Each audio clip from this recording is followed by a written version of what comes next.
There's a song that belongs to this place. Sometimes it drifts through open windows. Sometimes it rises from a courthouse lawn or a front porch.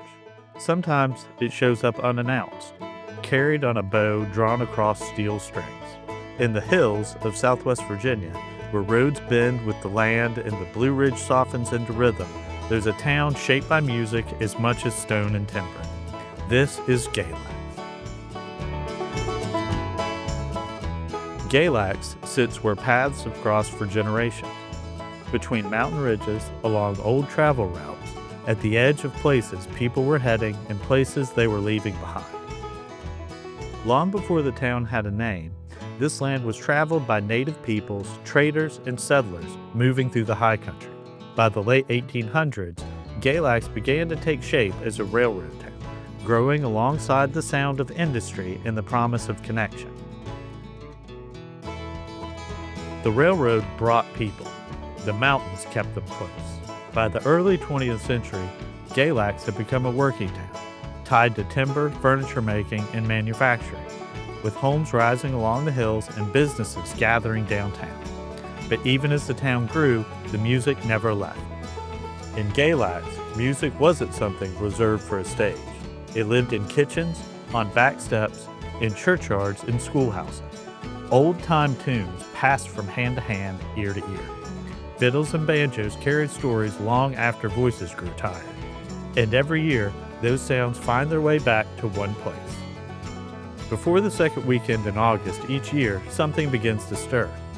Lovers of country and mountain music start making their way to Galax, Virginia. Some traveling hundreds of miles, others just a short drive from home. Many come without instruments at all. They come to listen, to sit beneath the trees, to renew old acquaintances and hear tunes they've carried with them for years. And then there are those who arrive with music close at hand. A few hundred musicians come carrying everything from mouth harps tucked into pockets to bull fiddles strapped to the tops of cars. Some compete for cash prizes that total thousands of dollars, but most would come whether the prizes existed or not. They come to see and be seen, to hear and be heard, to take their place in a tradition that's been unfolding here since 1935. Many of these musicians have played this convention for decades, some nearly since the beginning. Though that number grows smaller each year, their tunes now carried forward by younger hands.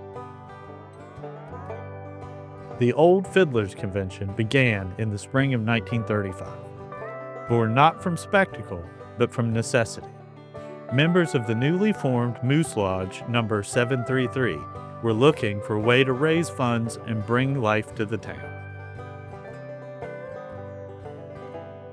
A newspaper announcement at the time said the gathering was dedicated to keeping alive the memories and sentiments of days gone by and making it possible for people of today to hear and enjoy the tunes of yesterday.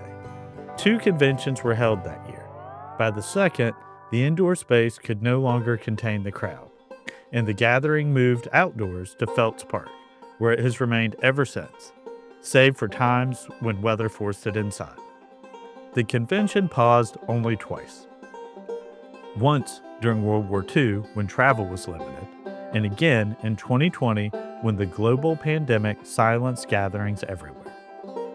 Otherwise, it has grown steadily, to the point where standing room only signs appear, parking fills early, and the town hums with anticipation. Over the years, the schedule expanded to meet the music. A Saturday afternoon program was added in 1965. In 1967, NBC TV broadcast the convention worldwide. Wednesday night performances followed, then Tuesday night competitions in 1999. A youth fiddlers convention arrived in 2000, bringing Monday night into the fold. But the stage tells only part of the story. Out in the camping areas, music lives freely. Musicians tuning, rehearsing, swapping songs. Some listeners never make it back to the main stage at all, choosing instead to wander from circle to circle. Dancers and players test their skills in parking lots where the pressure fades and the joy takes over. Contestants register in advance, free of charge. They come from nearby counties, from distant states, sometimes even from other countries. Yet when they play, the tunes are familiar. Melodies heard here year after year, handed down through the Blue Ridge Mountains. The promoters believe this gathering has become more than an event. It has become a tradition, one that continues to carry the music forward from generation to generation, steady as the mountains that surround it. Contestants register in advance, free of charge. They come from nearby counties, from distant states, sometimes even from other countries. Yet when they play, the tunes are familiar. Melodies heard here year after year, handed down through the Blue Ridge Mountains. Here in Galax, the past isn't something you look back on. It's something you tune up, draw the bow across, and play again so it won't be forgotten. A return to the roots of American music held right here in the hills that shaped it.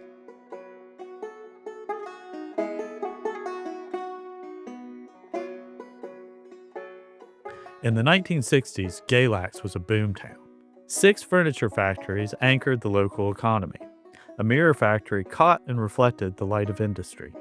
4 textile companies kept looms humming. There were 2 department stores, a lumber company, Carnation Milk, a Coca-Cola bottling plant, and Clover Creamery, where the sweet smell of fresh cream drifted through the air. The clink of glass bottles, the whir of machinery, and the steady rhythm of work filled the days. Downtown was the center of it all. Storefronts bustled.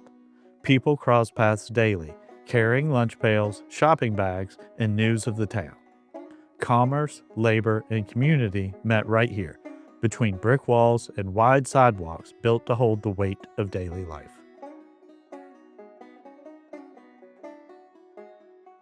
Today, downtown Galax still carries those marks of time. The brick buildings remain. The sidewalks stretch wide. Murals tell stories of music and labor, of hands at work and fiddles at rest. Shops open their doors to locals and travelers alike. Cafes hum quietly in the mornings. In the evenings, music drifts out again from theaters, street corners, and community events, familiar but gentler now. Restored storefronts sit behind empty windows that still hold reflections of what once was. Local businesses share space with community organizations, art spaces, and gathering places. There's room to breathe now, room to stop and talk, to linger, to listen. Downtown Galax may move at a slower pace, but it carries its history openly, letting past and present exist side by side. This is what downtown Galax looks like today. Quieter than it once was, but still alive. Just beyond the town, the land opens wide.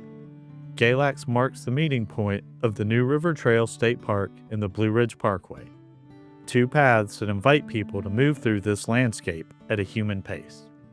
Cyclists follow the old trail beds along the river. Walkers trace quiet miles where trains once passed. Overlooks offer long views into folded hills that seem to breathe with the sky. This is a place where motion feels intentional, where travel becomes part of the story, not just the way through it.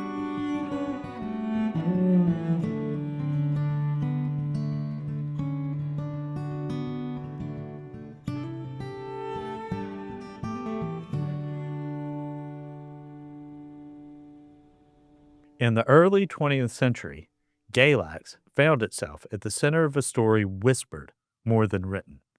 A tale of hidden wealth, quiet ingenuity, and a line crossed in the dark. 2 local brothers, known in town as blacksmiths and bell makers, worked openly by day, shaping iron with practiced hands. But it was what they did after nightfall that would give Galax one of its more enduring legends. Somewhere near the Bedsaw branch of Chestnut Creek, the brothers are said to have uncovered a vein of silver, an untapped source hidden in the shifting earth of the Blue Ridge. Fearing attention, they worked in secrecy, mining only under the cover of darkness. The silver was carried back to their shop, where it was melted down and struck into counterfeit coins, crafted carefully enough to pass unnoticed for a time. For a while, the operation remained invisible, a quiet shadow economy running parallel to everyday life in Galax. But eventually, the circulation of false coins drew notice beyond the mountains. Federal authorities grew suspicious, and word reached the town that agents were closing in. The brothers vanished. Before fleeing, they reportedly buried their coin molds, hiding the tools of their trade somewhere near the creek.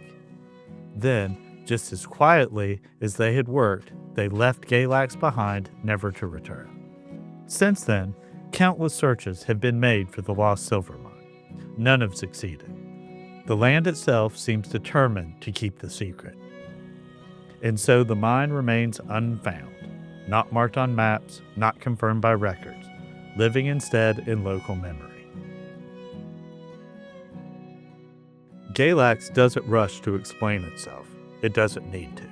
The stories here unfold slowly, in melodies learned by heart, in hills that remember footsteps, in a town that understands the value of listening. You hear it in the music. You feel it in the pace. You recognize it when the sound finally fades and quiet settles back in. This is Galax, where the music knows the way and the mountains still hum along.